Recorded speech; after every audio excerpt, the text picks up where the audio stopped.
Hello mga Kaparix Brad! Dito naman tayo sa channel na ito. Maglilinis tayo ngayon. Kaya, abang lang! Intro!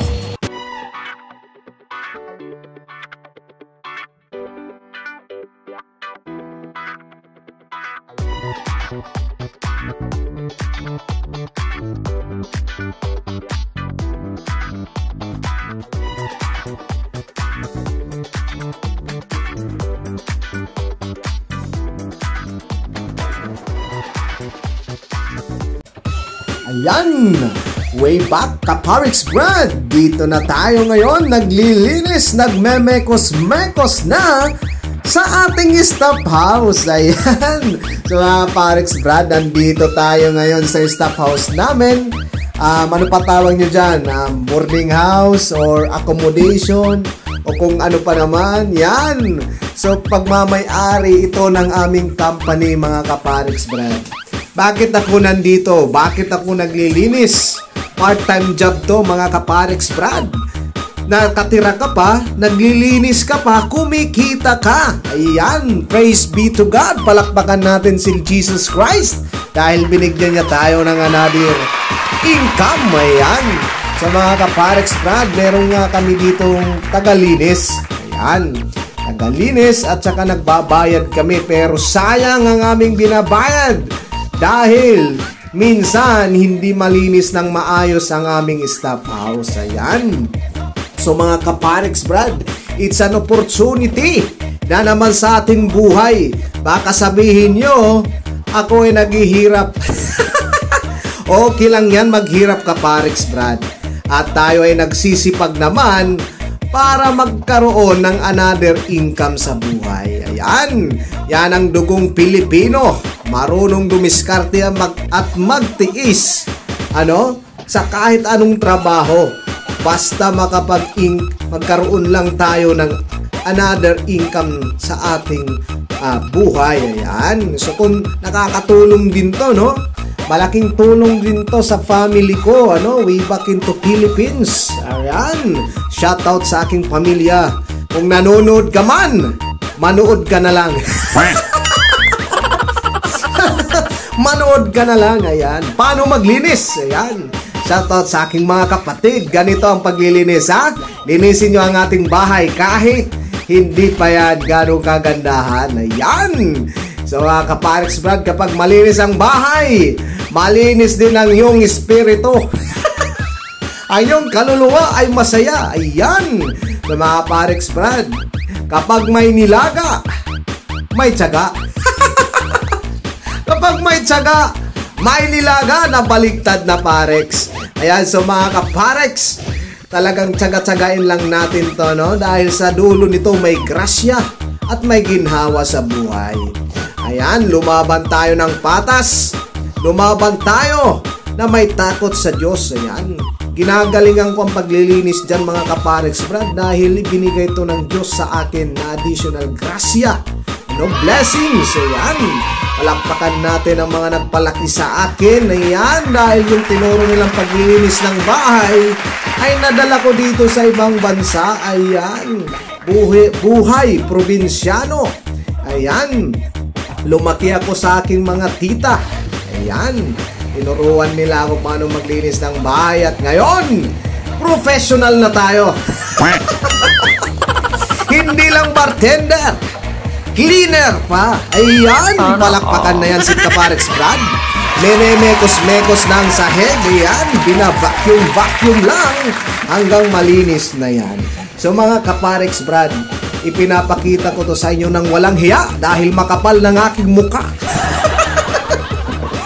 para may pakita ko Kaparix Brad na kahit anong trabaho ay magkakaroon ka ng income. Ayan, wag lang tayo puro dasal at puro luhod lang sa harapan ng altar pero wala tayong ginagawa. Ayan, sabi pa nga, it works with an action. Ayan, kailangan natin gawin ng ating mga sinasabi. Gusto ko umahon sa kahirapan. So kung paano kahit aahon sa buhay kung natutulog ka lang. So ayan Kaparix, ayan, na-encourage you So kahit anong ating mga gawing extra income, basta malinis lang, ha? Huwag natin lamangan ang ating kapwa. Huwag natin gawin ang masasama. Magsumikap ka na may takot sa ating Panginoon na ating minamahal. Yan. Para sa pamilya, gagawin natin lahat para lamang sa kahirapan. Yan.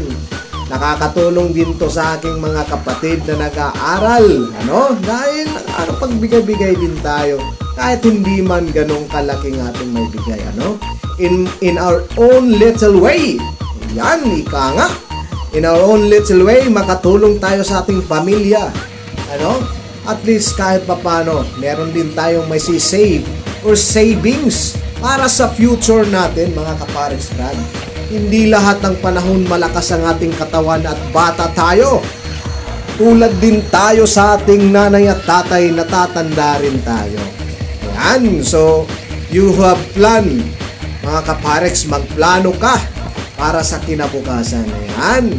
So mga kapares brad, hindi lang tayo dito nagtatrabaho, pero binibigay din natin ang ating best sa ating puso, sa ating puso. Ayan, may puso. Sa ating puso. Ayan. Na ibinigay ito ng Diyos sa ating may kapal. Ayan. So pahalagahan natin ang mga trabaho ay binibigay ng Diyos. Grasya na binibigay sa atin. Ipagpasalamat natin kahit man anong hirap ang iyong inaabot ngayon, kaparex. I'm proud of you. Dahil isa kang tunay na nagmamahal sa pamilya mo. Ayan. Kahit man ako kaparex brad, pangarap ko noon magkaroon ng sariling motor. Hanggang ngayon, kahit silinyador, wala ako. Kahit helmet, wala ako. Ayan.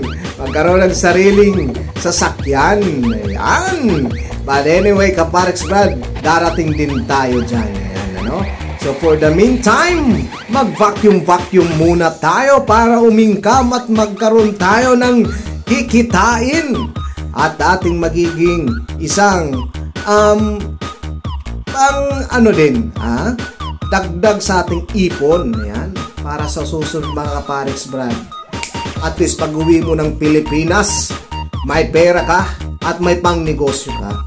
Ayan, ayokong dito na ako tumanda sa ibang bansa, mga kaparex. Ang pangit, Mas masarap pa rin ang kasama ang pamilya sa hirap at ginhawa, sa tamang pamamaraan ng iyong paghahanap buhay at patas na laban sa ating buhay.